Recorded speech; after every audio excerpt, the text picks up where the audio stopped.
अस्सलाम वालेकुम। उम्मीद करती हूँ आप सब लोग खैरियत से होंगे। हमारा ताल्लुक जिस माशरे, जिस खित्ते से है, हम अपने ज़्यादातर काम, अपने ज़्यादातर फ़ैसले इस बात पर करते हैं कि हमारा माज़ी या मुस्तक़बिल क्या है। मिसाल के तौर पर आप मेरे दादा, मेरी दादी, मेरे नाना, मेरी नानी, मेरे वालिद, मेरे वालिदा ये काम करते थे, लिहाज़ा मैं भी यही करूँगी। इसी तरह एक बच्चे के लिए ज़रूरी है कि वो डॉक्टर, इंजीनियर या चार्टर्ड अकाउंटेंट बने ताकि उसका मुस्तक़बिल महफ़ूज़ हो जाए। लेकिन वो हाल, वो प्रेज़ेंट जिसमें हम जीते हैं, हमें उसकी क़द्र-ओ-मंज़िलत या उसकी वक़्त का कोई अंदाज़ा नहीं होता। हम कोई भी काम इस नीयत से नहीं करते कि हमें वो करके खुशी मिलेगी या वो करके मज़ा आएगा। हमारी नज़र सिर्फ़ हमारे ताबनाक माज़ी और आने वाले मुस्तक़बिल पर टिकी हुई होती है। आज के पॉडकास्ट में भी हम इसी मौज़ू पर गुफ्तगू करेंगे। खुशकिस्मती से आज भी हमारे साथ अली आफ्ताब सईद साहब मौजूद हैं। जैसे कि पहले भी अर्ज़ किया था कि मैं अली आफ्ताब सईद साहब का तारुफ़ करा के सूरज को चिराग नहीं दिखाऊँगी और ये इस बात का बिल्कुल ज़िक्र नहीं करूँगी कि एक बहुत अच्छे गुलकार हैं, तज़्ज़िया निगार हैं और अब एक मॉडल भी बन चुके हैं। मैं अपनी गुफ्तगू से आपको मज़ीद बोर नहीं करना चाहती, लिहाज़ा चलते हैं अली आफ्ताब सईद साहब की तरफ। अली आफ्ताब सईद साहब, आपका बहुत-बहुत शुक्रिया कि आपने दूसरी बार इस पॉडकास्ट में शिरकत के लिए हामी भरी। बिल्कुल, ये पिछली दफ़ा की तरह ये भी मेरा अपना फ़ैसला था कि मैं दोबारा आना चाहता हूँ इस पॉडकास्ट के ऊपर। उसकी वजह ये थी कि एक तो पिछले का रिस्पॉन्स बहुत अच्छा मिला, मतलब ज़ाहिर है नंबर्स तो हम लोगों को कम ही मिलते हैं। लेकिन ये है कि जिन्होंने देखा उनको पता नहीं क्यों मज़ा आया। और दूसरी मेरी जो है ना दुआ पूरी हो गई पिछली पॉडकास्ट की कि मेरे दोस्तों ने नहीं देखा वो। उसकी वजह ये है कि इस किस्म की गुफ्तगू ना मैं अपने चैनल पे नहीं कर सकता। क्योंकि मैं जब भी लोगों को 500 में जीने का तरीका सिखाने की कोशिश करता हूँ ना, तो मेरे दोस्त मुझे बहुत ज़लील करते हैं कि तू है कौन? तो इसलिए ना ये अब मैंने सोचा कि इस किस्म की मैं बकवास दूसरों के चैनल पे जाके किया करूँगा। तो आपका चलें बहुत शुक्रिया, आपने मुझे मौका दिया। चलें जी, इसमें हमारा भी फ़ायदा हो गया। अली आफ्ताबी साहब, आपने पिछली जब हमारी पॉडकास्ट हुई थी, वो हमारी पॉडकास्ट इस मौज़ू पे थी कि किस खुश रहना क्यों ज़रूरी है, किस तरह खुश रहा जा सकता है और जिस पे आपने कहा था कि इस तरह का खुशी नाम का कोई कॉन्सेप्ट इस दुनिया में एग्ज़िस्ट ही नहीं करता। आज हम बात कर रहे हैं इस चीज़ के ऊपर कि किस तरीके से आप जो भी काम कर रहे हैं, आप चाहे वो आपकी रोज़मर्रा की ज़िंदगी है, चाहे वो कोई बड़ा फ़ैसला है, उसमें मज़ा किस तरह लिया जाए, उसमें खुश किस तरह हुआ जाए। तो सबसे पहले तो आप ये बताइए कि आपके नज़दीक फ़न या खुश होने की या मज़ा लेने की क्या डेफ़िनेशन है? ये जो है ना, ये हम मज़े पे वही वाली बात है पिछली दफ़ा वाली कि मज़ा और खुशी जो है ना वो बहुत छोटे-छोटे स्पर्ट्स होते हैं, मतलब मोमेंट्स होते हैं। आप उसको मेरा नहीं ख्याल एक्सटेंड कर सकते हैं और उनको जो ढूँढना है ना, उनकी मतलब फिर वही बात, ये अपनी-अपनी तबीयत की बात है। जी। जो शख्स हर वक़्त परस्यूट में रहता है हैप्पीनेस की और एक्साइटमेंट की, उसको शायद आप बदल नहीं सकते। जो नहीं रहता उसको भी शायद आप नहीं बदल सकते। अच्छा, अगर आप बदलने की कोशिश करेंगे तो वो भी शायद उनके लिए हानिकारक होगा। और दूसरा मसला ये है कि उम, पता नहीं आपने नोट किया है या नहीं किया, और शायद ये बात गलत भी हो। उसकी वजह ये है कि मेरा कोई सैंपल साइज़ तो बड़ा नहीं है, मैंने कोई सर्वे तो नहीं करवाया।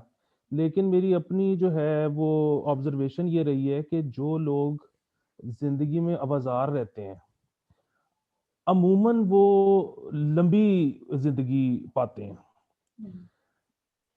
तो इसका मतलब ये है कि कहीं हम मतलब अगर ये बात ठीक है, तो फिर कहीं ये जो सारी परस्यूट ऑफ हैप्पीनेस है, ये कोई हम नेचर के अगेंस्ट तो नहीं जा रहे? इससे हमारी ज़िंदगियाँ तो नहीं कम हो रही? हुँ। तो ये भी एक चीज़ देखने वाली है। जो आपने वो अभी ज़िक्र किया ना उसका कि हम अपना माज़ी देख सकते हैं और हम फ्यूचर के एस्टिमेट्स के मुताबिक काम कर रहे होते हैं और हम प्रेज़ेंट, ये मतलब एक तो ख़ैर जिस तरह आपने बात की कि हम वो आबाओ-वजदाद वाला माज़ी के या पीछे जनरेशंस वाला माज़ी, एक तो वो वाली बात है। एक वो मैंने बड़ी मज़ेदार एक चीज़ एक दफ़ा अहमद जावेद साहब से मैंने पूछा कि जब किसी का कोई मसला चल रहा होता है ना, तो मैं उसको बड़ा अच्छा मशवरा दे सकता हूँ। हुँ। लेकिन जब मसला मेरे साथ होता है ना तो मुझे समझ नहीं आती क्या करना है। बिल्कुल। तो वो उन्होंने एक बड़ी इंटरेस्टिंग एक चीज कही, उन्होंने कहा कि दो घड़ियां होती हैं, दो क्लॉक्स होती हैं, एक इनर क्लॉक होती है और एक आउटर क्लॉक होती है। तो जो आउटर क्लॉक होती है उसमें 3 टाइम होते हैं, पास्ट, प्रेजेंट और फ्यूचर। तो मैं मतलब जिस वक्त आपको देख रहा हूँ, एनालाइज कर रहा हूँ, तो मुझे आपके पास्ट का भी पता है, मैं आपका प्रेजेंट भी देख रहा हूँ, और जिस तरह का आपका पास्ट था और जो आप इस वक्त प्रेजेंट में कर रही हैं उसके मुताबिक मैं आपका एक फ्यूचर भी प्रिडिक्ट कर सकता हूँ। जबकि जो इनर क्लॉक होती है उसमें सिर्फ 2 टाइम होते हैं, पास्ट और फ्यूचर, उसमें प्रेजेंट नहीं होता। तो आप अपने पिछली जिंदगी के मुताबिक फैसले कर रहे होते हो और आगे आप क्या देखना चाहते हो उसके मुताबिक आप वो कर रहे होते हो, तो आप प्रेजेंट जो है ना उसको आपको शायद आप एक्सपीरियंस ही नहीं कर सकते। तो वही बात है कि ये जो खुशी वाला मामला है ना, मतलब मैं एक और चीज भी सोच रहा था, वो ये कि जिस तरह खुशी इंड्यूस करने के लिए आप अक्सर मतलब लोग इंटॉक्सिकेंट्स का भी सहारा लेते हैं। जी। तो अब जो है वो 2 तरह के होते हैं। मतलब अब ज़ाहिर है मैं हो सकता है गलत बात कर रहा हूँ, क्योंकि मैं तो खुद सुनी-सुनाई कर रहा हूँ अपने एक्सपीरियंस से तो कर नहीं रहा। ये 2 तरह के होते हैं, एक अपर्स होते हैं, एक डाउनर्स होते हैं। हम्म। तो अब ये बात तो है कि जी आप कोई भी नशा करते हैं तो आपकी बॉडी उसकी टॉलरेंस बिल्ड करना शुरू हो जाती है और आहिस्ता-आहिस्ता आपको ज़्यादा डोज़ चाहिए होती है उसकी। पहली दफ़ा जिस चीज़ ने आपको जितना हाई कर दिया वो शायद आगे जाके आपको ज़्यादा चाहिए होगी। हम्म। लेकिन वही बात है कि जो डाउनर्स हैं, उनकी टॉलरेंस बढ़ते-बढ़ते भी टाइम लगता है। जबकि जो अपर्स हैं, वो शायद आपको अगली दफ़ा में ही पिछली दफ़ा से ज़्यादा चाहिए। हम्म। तो इसका क्या मतलब है? इसका मतलब क्या ये है कि आपकी बॉडी नशे के खिलाफ टॉलरेंस बना रही है, या एक्साइटमेंट या हैप्पीनेस की टॉलरेंस बिल्ड हो रही है? तो अगर ये सवाल है तो मतलब आप अगर हर दफा अपना मतलब वही बात है इन परस्यूट अगर आप रहेंगे और हर दफा हर वक्त अपना अपना हर दफा बेंचमार्क ऊपर करते जाएंगे, तो फिर एक टाइम आएगा कि उसको अचीव करना काफी मुश्किल हो जाएगा, और फिर आपको जो चीजें पहले मजा देती थी वो देंगी नहीं। अच्छा, इससे मेरा एक इनपुट अगर आपकी इजाज़त हो तो मैं बिल्कुल, इनको देना बिल्कुल, चाहूँगी। जिस बिल्कुल। तरह एक छोटा बच्चा होता है, उसमें छोटे बच्चे का होता है कि वो आपने उसको एक गुब्बारा ला दिया, वो उस पे खुश हो गया। आपने एक फ़नी सा मुँह बना दिया, वो उस पे खुश हो गया। जैसे-जैसे हम बड़े होते जाते हैं, हमारी खुशी और एक्साइटमेंट के लेवल्स ड्रॉप होते जाते हैं और हमें कोई बड़ी चीज़ चाहिए होती है।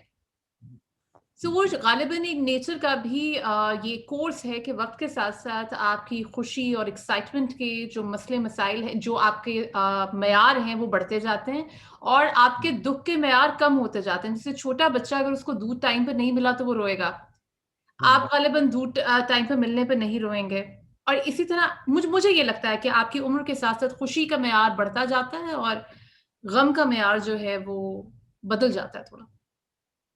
हाँ, बिल्कुल, लेकिन इसमें भी शायद शायद इस बात का ताल्लुक है कि आपकी ज़िंदगी कैसी गुज़री है। क्योंकि मतलब जिनका बचपन या जवानी अच्छी गुज़री होती है, उनको नॉस्टैल्जिया ज़्यादा तंग करता है। जिनकी नहीं गुज़री होती अच्छी, उनके लिए कोई वो इतना बड़ा प्रॉब्लम नहीं है। हाँ जी, अल्लाह का शुक्र है। जी। तो आपका दुःख को लेके भी सेंसिटिविटी लेवल जो है वो उम्र के साथ-साथ वैसे वाक़ई कम होना चाहिए। क्योंकि आप आहिस्ता-आहिस्ता ये सीख जाते हो कि मतलब ऐसे ही है, ऐसे ही सही चलता है। है, बिल्कुल। लेकिन कुछ लोगों का नहीं भी होता। हुँ। उनके लिए हर चीज़ वैसे ही बहुत बड़ा मसला रहती है। और वो बच्चों के केस में एक तो ज़ाहिर है वो वाला मामला है ना कि उनके लिए टाइम जो है ना वो ज़ाहिर है बड़ों से बहुत मुख्तलिफ है। उसकी वजह ये है कि अगर एक 4 साल के बच्चे ने आपको आके कहा है कि मुझे आप प्लेस्टेशन ले दें, तो आप उसको अगर ये कहते हो कि 6 महीने बाद ले दूँगा, तो अब आपके लिए तो ये कोई बड़ी डील नहीं है कि मैं 6 महीने बाद ले दूँगा। लेकिन जिस छोटे से इंसान ने अभी तक 6-6 महीने के सिर्फ़ 8 स्पेल देखे हैं ज़िंदगी में, उसके लिए तो 6 महीने पता नहीं कब आएँगे। बिल्कुल। आप क्योंकि बहुत सारे महीने और साल गुज़ार चुके हो, तो आपके लिए 6 महीने फ़ौरन गुज़र जाते हैं। बिल्कुल। तो वो एक वो वाला भी मामला है। अच्छा, बाकी अब हम अगर वो बच्चे वाली बात पे आ ही चुके हैं, तो अक्सर मतलब ज्यादातर लोग ये कहते हैं कि अल्टीमेट प्लेजर जो है ना जिंदगी का, वो औलाद होती है। और मतलब हम एक और चीज ये भी देखते हैं कि वो तो ज्यादातर लोग तो जाहिर है इस बारे में सोचते नहीं है, उनका तो नेचुरल कोर्स ऑफ एक्शन में ये शामिल होता है कि एक खास उम्र होगी, उसके बाद शादी होगी, उसके बाद बच्चे होंगे, और जी so ji. on and so forth। और वो मेरे ख्याल में सोचना चाहिए भी नहीं है, मतलब ये एक बड़ा नेचुरल सा एक चीज है मेरे ख्याल में। शायद इंसान दुनिया में आता ही इसलिए है कि वो आगे सीड लगा दे ताकि मामलात चलते रहें। हम्म, लेकिन बहरहाल हमने ये भी देखा है कि कुछ लोग हैं जो कि इस बारे में सोचते हैं और इस किस्म के फैसले भी करते हैं। हमारे दोस्त ही कि मैं तो नहीं बच्चे पैदा करना चाहता या चाहती या वटेवर। और फिर हमने कई केसेस में ये देखा है, ज्यादातर में, कि वो भी फिर कर ही लेते हैं। और वो जाहिर है उसके पीछे बहुत सी चीजें हो सकती होंगी, बहुत सारे फैक्टर्स होंगे। मतलब आपका बायोलॉजिकल क्लॉक एक फैक्टर है, आपका सोशल प्रेशर एक फैक्टर है, फिर वो फियर ऑफ मिसिंग आउट एक बहुत बड़ा फैक्टर है कि यार जी। सबके हैं, तो मतलब मैं कुछ मिस तो नहीं कर रहा। हम्म। अ, लेकिन शायद ना फिर एक और चीज जो सबसे बड़ा वो है ना, शायद वो ये है कि एक्चुअली जिस तरह हम पिछली दफा भी बात कर रहे थे ना, कि वो एक वो मुशर्रफ वाला दौर जो इसमें एंड में हर रोज धमाके हो रहे थे, घर पहुंच के एक अजीब सा मजा आता था कि आज बच गए। तो वो जो है ना बेसिकली मजा एक एक टाइम पे आके ना, जिस तरह आप भी कह रही हैं, एक टाइम पे आके शायद मजा वो हो जाता है जिसमें आपकी बाजू बेलने में नहीं होती। तो वो अल्टीमेट मजा है। वो जिस तरह शफीकुर रहमान साहब कहते थे ना कि टाई पहनने का फायदा क्या है, तो वो कि जी उतार के बड़ा मजा आता है। तो इसी तरह ना मतलब जाहिर है मेरी औलाद नहीं है, मैं नहीं जानता कि कैसा महसूस होता है, लेकिन बहरहाल हम ये जानते हैं कि लोग जिनके बच्चे हैं उनको उनसे टूट के मोहब्बत होती है, और वो हर वक्त उनके गिर्द उनकी दुनिया जी गुजरती है जिंदगी। तो वो मेरे ख्याल में, अब देखें ना, एक बच्चा है वो उस और उससे आपको बहुत ज्यादा मोहब्बत है, और अब उसके पैदा होते साथ ही टेंशन है, ना वो अपने आप को फीड कर सकता है, ना वो हग सकता है खुद से। और मतलब वो जैसे जैसे बड़ा भी होता जाता है, तो मतलब अब आपकी जिंदगी में टेंशन ये है कि उसने स्विच बोर्ड में उंगली तो नहीं दे दी। और उसके बाद आपकी जिंदगी में टेंशन ये है कि वो स्कूल पहुंच गया। हम्म, फिर ये है कि वो स्कूल से आ गया है, फिर वो स्कूल से आके खा के कहीं निकल तो नहीं गया। तो अब ये सारे मतलब आपकी जान फंसी हुई है उसमें। लेकिन शायद वो जो लम्हे हैं ना जिसमें वो घर पे सो रहा है और आपको पता है कि महफूज है, वो बहुत मजा आता होगा सबको कि जी। इस वक्त सब ठीक है। जिस वक्त सो रहा होता होगा, हाँ। घर में भी तो सो रहा ये, हाँ, तो ये जो है ना मामला आपकी आहिस्ता आहिस्ता शायद ना मतलब हो ये जाता है कि बस जिस वक्त आपकी बेलने में बान ही ना आई हुई, वो अच्छे लम्हात हैं जिंदगी के। सही। बाकी, हाँ, बाकी खुशी हासिल करने के लिए कुछ करना जो है ना, एक्टिविटी, जी उसका वही मसला है कि वो एक खास टाइम के बाद यहाँ मजा आएगा नहीं, यहाँ आएगा तो अगला दिन खराब होगा सही। शायद। तो मतलब आपको अग्री करने की जरूरत नहीं है, मुझे पता है मैं ज्यादातर खचे ही मारता हूँ। लेकिन नहीं नहीं, मैं आपकी इस बात से एग्री करती हूँ, मैं आपकी इस बात से बिल्कुल एग्री हाँ, करती हूँ। जी। तो मेरे ख्याल में यही है बस जिंदगी। इससे मेरा एक और सवाल है, जो आपने ये सारी बात ये हमने तकाबुल किया कि बच्चों का ये होता है, बड़ों का ये होता है, जिनके बच्चे नहीं होते उनका ये होता है, जिनके बच्चे होते हैं उनके लिए खुशी या फन का क्या कॉन्सेप्ट है। तो ये चीज, तो इसका मतलब ये हुआ कि हर किसी के लिए खुशी या जिंदगी का मजा लेने का मतलब मुख्तलिफ है। मिसाल के तौर पे अगर आपको फॉर एग्जांपल आपको टेनिस खेल के खुशी मिलती है, मुझे लगता होगा कि शायद वो, यार ये तो एक बहुत बड़ी हासिल है, मतलब क्या है, कपड़े बदलो, जाओ, जाके भागो, पसीना आएगा, फिर उसके बाद जो है आप घर आओ एंड ऑल दैट। तो क्या आपको ये नहीं लगता कि ये जो चीज है ये डिफरेंट है, और इसलिए सबके लिए एक पैरामीटर कायम कर देना कि हाँ भाई ये किया करो इससे खुशी होगी? फलाना काम करो उससे खुशी होगी, ये करो उससे खुशी होगी, खुद को बिजी करो उससे खुशी होगी। Do you think it is a fair thing to say to anyone? नहीं, बिल्कुल भी नहीं। हम पिछली दफ़ा भी एग्ज़ैक्टली यही बात कर रहे थे कि वो जो आप ये चाह रहे हैं ना मेरे से कि मुझे आईफ़ोन 12 खरीद के उतनी ही खुशी हो जितनी आपको हो रही है, तो वो शायद मुमकिन नहीं होगा। और मैं अपना कोई खुशी की चीज़ आप पे इम्पोज़ करूँ तो वो आपके लिए बहुत बाइसे खुशी नहीं होगी।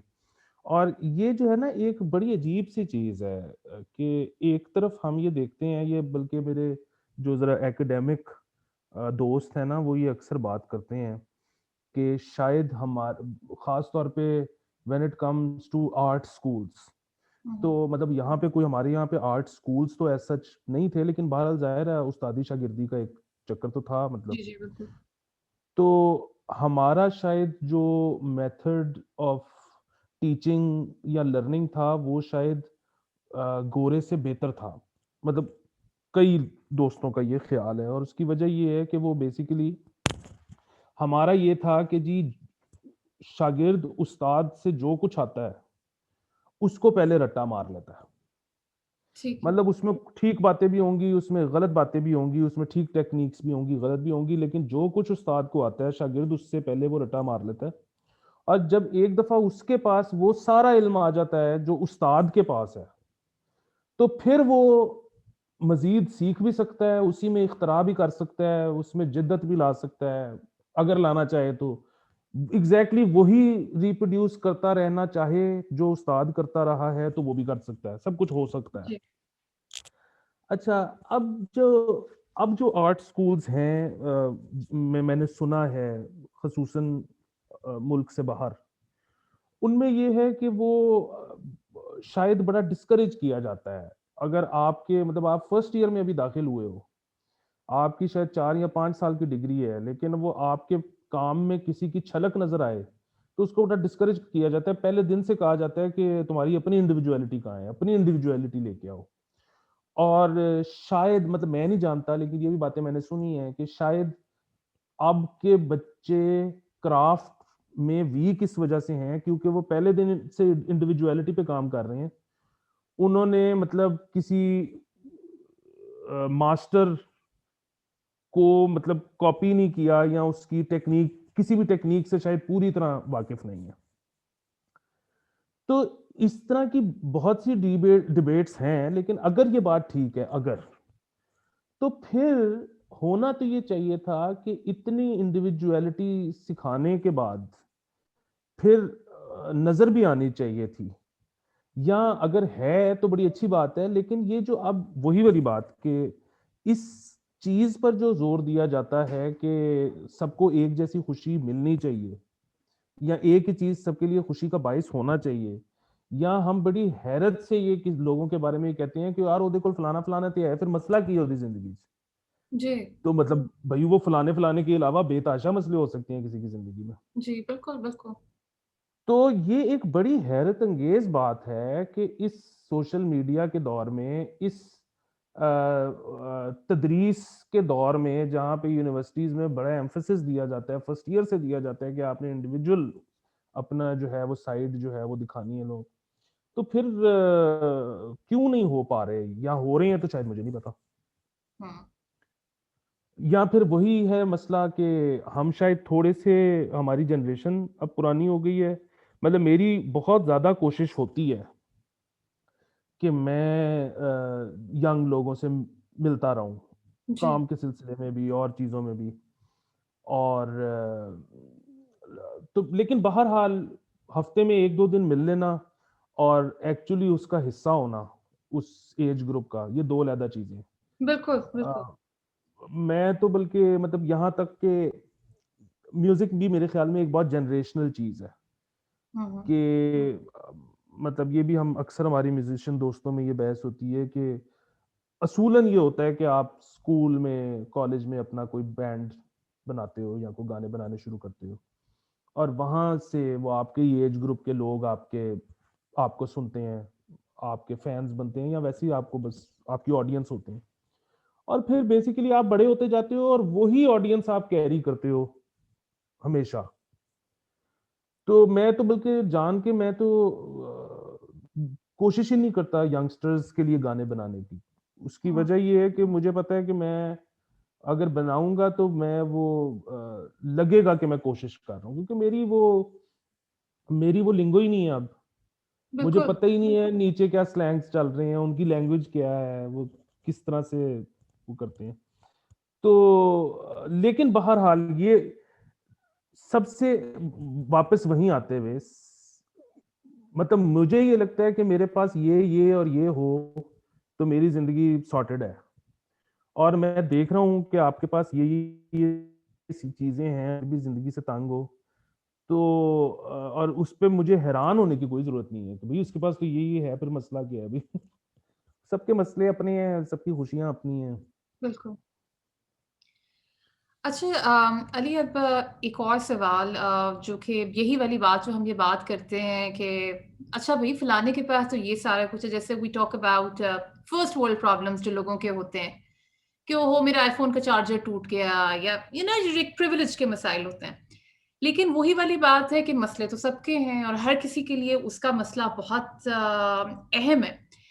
तो ये बताएं कि क्या आपको नहीं लगता कि जब हम बात करते हैं खुशी की, या हम बात करते हैं प्लेजर की, फन की, और लिविंग इन द मोमेंट की, तो ये हम एक प्रिविलेज की पोजीशन से ये बात कर रहे होते हैं, क्योंकि जहां पे आपका सर्वाइवल आ जाता है वहां पर ये वाली चीजें तो साइड पर रह जाती हैं, खुशी तो बाद में आती है। सर्वाइवल के मिसाल के तौर पर अगर एक बैंकर है जिसको अपनी नौकरी से नफरत है, वो एट हार्ट म्यूजिशियन है, आर्टिस्ट है, ये कुछ भी है, लेकिन ये है कि उसने वो वाली नौकरी करनी है ताकि वो अपना घर चला सके, सारे कुछ जो सिलसिले हैं बिल्स दे सके, जो भी सारा कुछ कर सके। तो क्या खुशी की बात करना एक प्रिविलेज की बात है, जब हम ये सवाल करते हैं कि खुश होना क्यों जरूरी है और कैसे हर चीज को एंजॉय किया जाए? देखिए बात फिर वही है ना कि हम किसी के बारे में भी हतमी राय नहीं दे सकते। उसकी वजह ये है, और ये प्रिविलेज की भी मेरा ख्याल है मतलब आपने झोंपड़ी वालों के चेहरों पे कभी मुस्कुराहट नहीं देखी? मैंने तो उनको खिलखिला के हंसते भी देखा है। मतलब शायद बहुत कम ओकेजन होते हैं पर मैंने उनको देखा है। जी। अच्छा, अब आप ये सोचें कि मेरे आपका जैसा बंदा झोंपड़ी में रहता हो, मतलब झोंपड़ी का मतलब ये है कि कोई प्रोटेक्शन नहीं है सर्दी गर्मी से और बारिश और तूफान से, और मतलब आपके सर की छत वो क्योंकि वो कपड़े की छत है टाइप, तो बिल्कुल। वो तो हो सकता है अगले सेकंड में हो ही ना। मेरे और आपके जैसा बंदा उस सिचुएशन में हो तो हम तो रो रो के पहले अपनी आंखें निकाल लें और उसके बाद शायद अपनी नब्ज काट लें। लेकिन वो उतना रो भी नहीं रहे, वो जिंदा भी हैं, उनको हमने मुस्कुराते और हंसते भी देखा है। तो बात वो ये अपना अपना थ्रेशोल्ड है। अ, उनका बचपन, उनकी जिंदगी किन हालात में गुजरी है वो है। उनकी तबीयत कैसी वो लेके पैदा हुए हैं वो है। तो प्रिविलेज की बात हो भी सकती है और नहीं भी है, अपना अपना थ्रेशोल्ड है। वो भी तो आपको कितनी दफा ये सुनना पड़ता होगा कि जब आप करती हैं किसी सोशल इशू के ऊपर या पॉलिटिकल इशू के ऊपर पाकिस्तान में, आप कलेजा साड़ रही होती हैं, अपना ट्विटर पे कुछ कर रही होती हैं या कोई व्लॉग कर रही होती है, तो लोग कहते हैं कि भाई तेरे नाल ही होया है। नहीं, फिर तेनों की प्रॉब्लम है। बिल्कुल। तो वो अब मसला ये है कि बात तो ठीक है, आपके साथ तो नहीं हुआ, लेकिन वो आपका प्रॉब्लम है क्योंकि आपकी तबीयत ऐसी है। ये बिल्कुल वैसे ही है कि वो जब मलाला को मिल रहा था नोबेल, तो आप खुशियां मनाती फिर रही थी।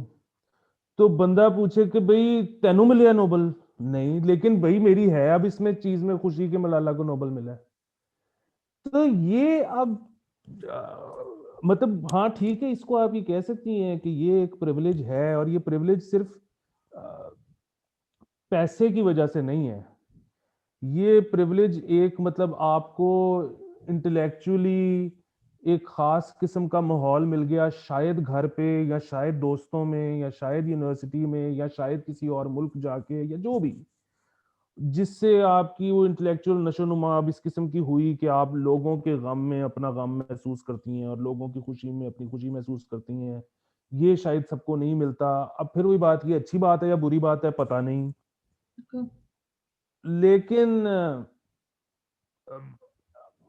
इसका ताल्लुक सिर्फ पैसे की वजह से नहीं है, अगर इस ये क्या कहते हैं प्रिविलेज भी है तो, क्योंकि मैंने अपने से बहुत माली तौर पे कमज़ोर लोगों को देखा है, जो कि मेरे से बहुत ज़्यादा उनके दिल में लोगों का दर्द है और वो फ़राख दिल हैं और ये है और वो है। और अपने से ऊपर कइयों को देखा है जो कि बिल्कुल परवाह नहीं करते। हम्म। तो और पता नहीं क्या ठीक है और क्या गलत है, लेकिन हाँ, प्रिविलेज है, लेकिन वो मतलब इंटेलेक्चुअल आप कह सकती हैं, वो मॉनेटरी मेरा नहीं ख्याल। यानी आपके कहने का मतलब ये है कि खुशी का ताल्लुक नहीं है आपकी आपकी क्लास है, या आपके पास कितना पैसा है, या आपकी क्या सोशल पोजीशन है। ठीक है, फिर एक और चीज़ भी होती है कि जब आप मतलब अक्सर शायद ऐसा भी होता हो, और शायद मेरे केस में मैं कह सकता हूँ कि ऐसा थोड़ा-सा है, और वो ये है कि मतलब मैं अपनी तरफ से कुछ छोटा-मोटा पो पॉलिटिकल कमेंट्री कर लेता हूँ या छोटा-मोटा कोई एक्टिविज़्म कर लेता हूँ। जी। तो उसकी वजह से मेरी ज़िंदगी में काफ़ी प्रॉब्लम्स आते हैं। हम्म। मसलन मुझे ब्रांड्स नहीं मिलते हम्म। अमूमन, ठीक है? मसलन मुझे लोग काम देने से घबराते हैं, मुझे किचन चलाते हुए बड़ी डिफ़िकल्टी होती है, और सारा जो आपको अंदाज़ा होगा। जी। अ, लोग कहते हैं, करीबी दोस्त कहते हैं और बड़े वेल विशर्स, उसमें कोई वो नहीं है कि तुम पागल हो, तुम नोट बनाओ, किस चक्कर में पड़े हुए हो? वो और वो बिल्कुल अच्छी नीयत से कहते हैं ये। हम्म। मसला ये है कि शायद मैं कोई बहुत बड़ा कोई वो कुर्बानी भी नहीं दे रहा। ये भी बड़ी सेल्फिश अप्रोच है कि मसला ये है कि ठीक है, मैं आज नोट कमाने वाली रेस में कम्पीट करना शुरू कर देता हूँ। अब क्या गारंटी है कि मैं सक्सेसफुल होऊँगा? कोई भी नहीं। बड़ा आपको डिसिप्लिन्ड होना पड़ता है पैसे कमाने के लिए। मतलब ये बिल्कुल। आसान काम नहीं है। मतलब पैसा भी वही लोग कमाते हैं जिनको मज़ा आता है पैसा कमा के। जी। मतलब अगर आपको उसका मज़ा नहीं आता तो शायद आप कामयाब नहीं हो सकेंगे। तो अब बात ये है कि वो उस रेस में मतलब मैं कम्पीट भी करूँ और हार भी जाऊँ तो फ़ायदा। इस ये तो इसमें ये आसानी है कि इसमें मतलब आप स्टैंड आउट करते हो। इसमें आपके लिए लेगेसी छोड़ के जाने के मौके बहुत ज़्यादा हैं, इम्कान बहुत ज़्यादा हैं। इवेंचुअली तो आप यही चाह रहे हो ना, देखिए एक एक ख़ास हद से ऊपर पैसा भी आप इस्तेमाल तो नहीं करते अमूमन, एक ख़ास बिल्कुल। हद से ज़्यादा। बिल्कुल। तो एक ख़ास हद से ज़्यादा पैसा कमाने की ख़्वाहिश भी क्यों होती है? वो इसलिए होती है कि मतलब आप you want to leave an empire behind. Basically you want to leave a mark, मतलब ये अब वही मसला है कि ये भी पता नहीं कोई अच्छी बात है या नहीं है, कि हर किसी को ये लगता है कि वो ये हर कोई जो है ना वो छोड़ के जाना चाहता है कि मैं आया था दुनिया में और लोगों को पता हो कि मैंने यूं किया। तो बहरहाल अगर आपको लेगेसी का शौक है तो वो वाला बड़ा आसान तरीका है। पैसे कमाने वाला बड़ा मुश्किल है, हम्म। क्योंकि उसमें बहुत ही कम लोग हैं जो कि इतना ज़्यादा आगे चले जाएँ कि वो कोई लेगेसी छोड़ के जाएँ, वरना ठीक है आप कंफर्टेबल हो जाओगे ज़्यादा से ज़्यादा। लेगेसी-शेगेसी उसमें कोई नहीं है। तो फिर हम्म। भी बात है जिस तरह ये मैं ये कह रहा हूँ कि कुछ ज़रूरी नहीं है कि आप बहुत सेल्फलेसली हर चीज़ कर रहे हो। हर चीज़ के पीछे बड़ी सेल्फिश अप्रोच भी हो सकती है। बिल्कुल। बस वही है कि आप किसी के बारे में कोई फैसला कर नहीं सकते। उसके खुश होने पे भी, उसके उदास होने पे भी। अ, किसी के बारे में कोई वैसे गॉसिप अगर आप करना चाहो किसी के बारे में, दोस्त उसकी पीठ के पीछे दोस्तों के साथ, वो अगर मज़ा आ रहा है तो ज़रूर करें। जी। मतलब वैसे तो चलें मज़हबी तौर पे तो वो गुनाह है, लेकिन मैं वैसे कह रहा हूँ कि अच्छा जी आपको वो करने का मज़ा आता है तो ज़रूर कर लें। लेकिन अगर आप ये सोच रहे हैं कि आप किसी के पीछे बात करके किसी हतमी नतीजे पे पहुँच जाएँगे कि वो ऐसा है तो वो ऐसा क्यों है, तो वो भी शायद मुश्किल है। और दूसरा ये कि पहुँच भी जाएँ तो फ़र्क क्या पड़ता है? हम्म। क्या फर्क पड़ता है, बिल्कुल। अली, आपने एक लेगेसी की बात की कि वो लोग जो क्रिएटिव फील्ड से वाबस्ता होते हैं या किसी भी ऐसी अनयूजुअल फील्ड से वाबस्ता होते हैं जिसमें बज़ाहिर पैसे का वो मार्जिन नहीं होता, लेकिन आप एक मार्क छोड़कर जा रहे होते हैं। जब आप मर गए, तो क्या इस बात से फ़र्क पड़ता है कि आप एम्पायर छोड़ के गए, लेगेसी छोड़ के गए या क्या छोड़ के गए? मर गए तो मर गए। हाँ, कोई भी फ़र्क नहीं पड़ता, लेकिन वही मैं कह रहा था कि पता नहीं ये अच्छी बात है, बुरी बात है, ये इनबिल्ट है हम में या ये हमने एक्वायर की है ओवर द इयर्स कि हर कोई ये बेसिकली हर कोई ज़िंदा रहना चाहता है। मुझे नहीं पता कि हमारी ये पिछले उसमें बात हुई थी कि नहीं हुई थी कि as we speak now hundreds and thousands of cells in our body are dying. ये बात हुई थी हमारी? नहीं, मेरा नहीं ख़्याल। अच्छा, मतलब आप इस वक़्त अब किसी भी लैब में चली जाएँ, तो आप टेस्ट करवाएँ अपना, तो हर वक़्त हज़ारों लाखों सेल्स बॉडी के मर रहे हैं और नए बन रहे हैं। लेकिन आप वो लैब में जब उसको चेक करेंगी ना, तो वो हर जो सेल है, जो मर रहा है, वो मरने से पहले पूरी फाइट पुट ऑन कर रहा है। हुँ। It is programmed in a way कि it doesn't want to die. हम भी मतलब एक-एक अगर आपकी बॉडी का एक-एक सेल ऐसा है कि वो मरना नहीं चाहता, तो आप भी नहीं मरना चाहती, मैं भी नहीं मरना चाहता। लेकिन हमारे पास कुछ 6-8 लाख साल का डाटा भी है कि जो भी दुनिया में आया है वो मरा भी है। तो अब मसला ये है कि मरना भी नहीं है, मतलब मरना तो है और मरने का दिल भी नहीं कर रहा, तो अब आप क्या छोड़ सकते हो पीछे? वो नाम छोड़ सकते हो कि जी वो आया था। मतलब हुँ। चाहे कोई फ़र्क नहीं पड़ा उसके आने और जाने से। लेकिन बस आप ये छोड़ सकते हो। मतलब वही तो है ना, वैसे तो मतलब ज़ाहिर है मैं तो मज़हबी आदमी हूँ। हुँ, हुँ। लेकिन वो ये इस तरह की बात होती है ना कि मतलब अगर कोई मज़हब ना भी होता, तो हम लोगों ने क्रिएट कर लेना था। उसकी वजह सिर्फ़ ये है कि चले हम ये तो मानने को तैयार हैं कि हमारा बाज़ू काम करना बंद कर देगा या टाँग काम करनी बंद कर देगी। हम ये कैसे मान लें कि ये ख़त्म हो जाएगा। तो हमने तो मतलब लाइफ़ आफ्टर डेथ ना भी होती तो क्रिएट कर लेनी थी। तो क्योंकि मरना नहीं चाहते और क्योंकि मरना है तो मतलब जो चीज़ें पीछे छोड़ी जा सकती हैं वो यही है, नाम, लेगेसी, काम, एम्पायर। अम, अली, आपका जिस तरह ख़ासा मुशाहिदा, मुताला वग़ैरह है, तो क्या आप हमें कुछ थोड़ी-सी इस तरह की मिसालें दे सकते हैं कि कुछ ऐसे लोग जिनके पास बज़ाहिर कुछ नहीं था, जो हम जिसे जो हमारी इस्तिलाह में होता है कि आपके पास ये हो, वो हो, जो हमारे स्टैंडर्ड्स होते हैं। लेकिन उन्होंने बड़ी अनयूजुअल चीज़ों में खुशी ढूँढी, उन्होंने बहुत अनयूजुअल चीज़ों में मज़ा लिया और वो इसमें कामयाब भी हुए। ऐसी चीज़ें जिनका ताल्लुक पैसे से नहीं था। देखिए, वही वाली चीज़ कि मैं मतलब लोगों ने मैं कई मतलब शायरों के बारे में कह सकता हूँ या मौसीकारों के बारे में कह सकता हूँ कि उनका काम बहुत शानदार था। ये शानदार के अलावा मतलब उनको इसके अलावा कुछ आता ही नहीं था। उन हुँ, उनके लुत्फ़ का सारा इन्हिसार एक ही चीज़ पे था, अपने काम पे था। हुँ, तो मैं ये अज़्यूम कर सकता हूँ कि उनको बड़ा मज़ा आता होगा वो करने का। मसलन आर डी बर्मन है। आर डी बर्मन को कुछ और आता ही नहीं था ज़िंदगी में, उसको कोई और शौक ही था। मतलब उसने कभी कोई और इन्वेस्टमेंट ही नहीं की पैसे कमाने के बाद।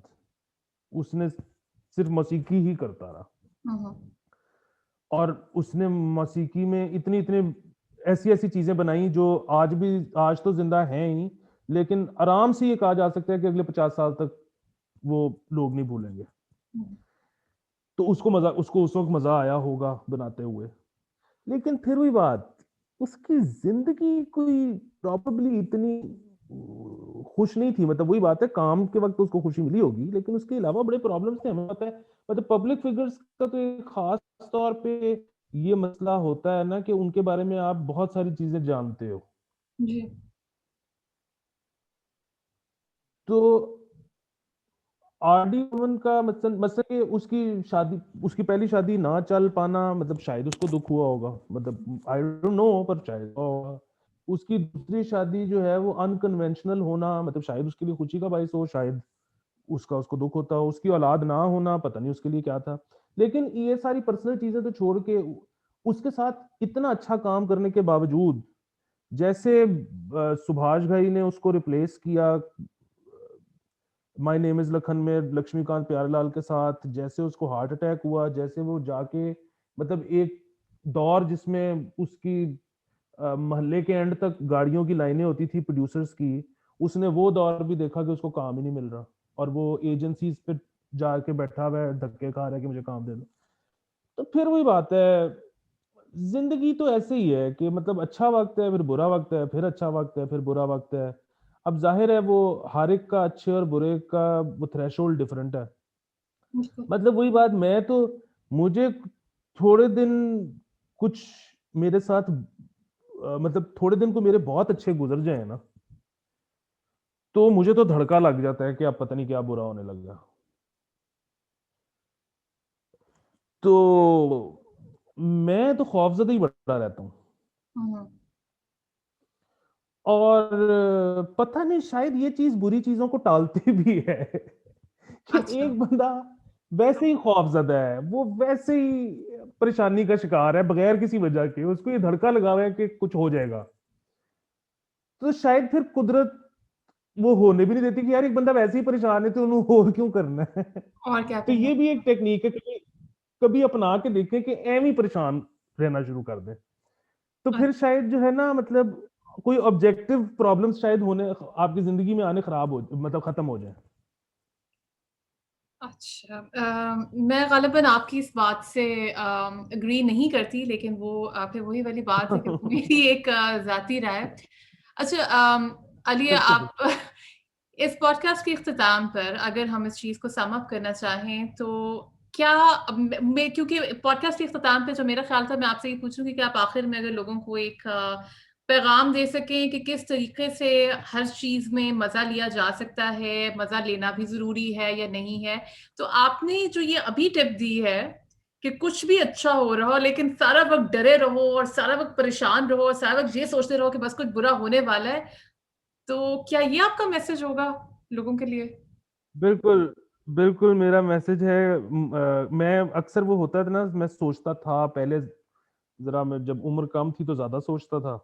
हुँ। अब जाहिर है जैसे जैसे आपकी उम्र बढ़ती जाती है अपॉर्चुनिटीज कम होती जाती हैं। तो मतलब वो था ना कि मैं फलानी जगह शिफ्ट हो जाऊं, मैं फलानी जगह कारोबार कर लूं, मैं फलानी जगह ये कर लूं, मैं वो कर लूं। तो वो फिर मैं इस नतीजे पहुंचा कि मेरा मुनीर नियाजी साहब वाला सीन है कि आदत ही बना ली है तुमने तो मुनीर अपनी, जिस शहर में भी रहना उकताए हुए रहना। तो मैंने जहां भी रहना है मैंने ऐसे ही रहना है, तो इसलिए कुछ ज्यादा तगो दो करने की जरूरत ही नहीं है। तो ये टिप आप आजमा के देखें कुछ दिन सब, अगर तो जिस जिसके लिए काम कर गई, जिसके लिए ना कि वो वापस अपने उस पे आ जाए रूटीन पे। तो वही वाली ये मैंने शुरू में भी कहा था कि अमूमन मैंने ये भी देखा है, आप लोग जरा अपने भी हलकों में देख लें कि जो लोग जरा बाजार से रहते हैं वो अमूमन तवील जिंदगी पाते हैं। तो इसका मतलब है कि तरीका यही है कि अच्छा। हल्का सा आपने नाराज रहना है और कोई भी चीज हो उसमें से वो मीम मेख निकालना होता है मेरे ख्याल में, वो आपने जरूर जी, करना है। ठीक है। हाँ, और कभी भी बहुत ज्यादा खुश नहीं होना। ठीक है, क्योंकि अगर आप बहुत ज़्यादा खुश होंगे तो यकीनन आपके साथ थोड़ी देर के बाद कुछ बुरा हो जाएगा। चलिए जी, बहुत-बहुत शुक्रिया अली, जो आपकी जो सबसे मज़ेदार बात मुझे लगती है आपके साथ पॉडकास्ट की, वो ये है कि आप बहुत ज़िंदगी की आम रोज़मर्रा ज़िंदगी की बातों में से इस तरह के पॉइंट्स निकालते हैं जो ग़ालिबन हम जैसे लोग नोट नहीं करते। तो thank you so much for this, और इस पॉडकास्ट में आने का बहुत-बहुत शुक्रिया। उम्मीद है आपके साथ मुस्तकबिल में भी मज़ीद पॉडकास्ट करने का मौका मिलेगा। आपका बहुत ज़्यादा शुक्रिया, और ये मैं सब ऑडियंस को बताता चलूँ कि क्योंकि ये चैनल है आपका, तो आप सिर्फ इसमें सवाल कर रही हैं, वरना आपकी ऑब्जर्वेशन किसी तौर भी कम नहीं है। हम जब ग्रुप में बात करते हैं तो मैं आपसे बहुत ज़्यादा सीखता हूँ, और आपकी ये जो ऑब्जर्वेशन के अलावा ये जो आपकी जुगत वाली साइड है, इसको हमने अब किसी तरह सामने लेके आना है, क्योंकि दुनिया बहुत जो है ना इस वक्त महरूम है इससे। मैं तो मजा ले रहा हूँ जिंदगी में, लेकिन हम ये चाहते हैं कि सब इसका लुत्फ लें। जी, बड़ी बड़ी मुश्किल से जी मैंने इस चीज़ के ऊपर पर्दा डाला हुआ था शीन का आपको पक्का करके, लेकिन आपका बहुत शुक्रिया कि आपने ये बात भी बता दी। आप सब लोगों का भी बहुत शुक्रिया जिन्होंने ये पॉडकास्ट देखी। अगर आप चाहते हैं कि अली आफ्ताब सईद मज़ीद पॉडकास्ट करें, तो अपनी राय से ज़रूर आगाह कीजिएगा और ये भी बताइएगा कि हमें मुस्तक़बिल में किन मौज़ूआत पर गुफ्तगू करना चाहिए। अपना बहुत-बहुत ख़्याल रखिएगा। अगली पॉडकास्ट और ब्लॉग तक के लिए खुदा हाफ़िज़।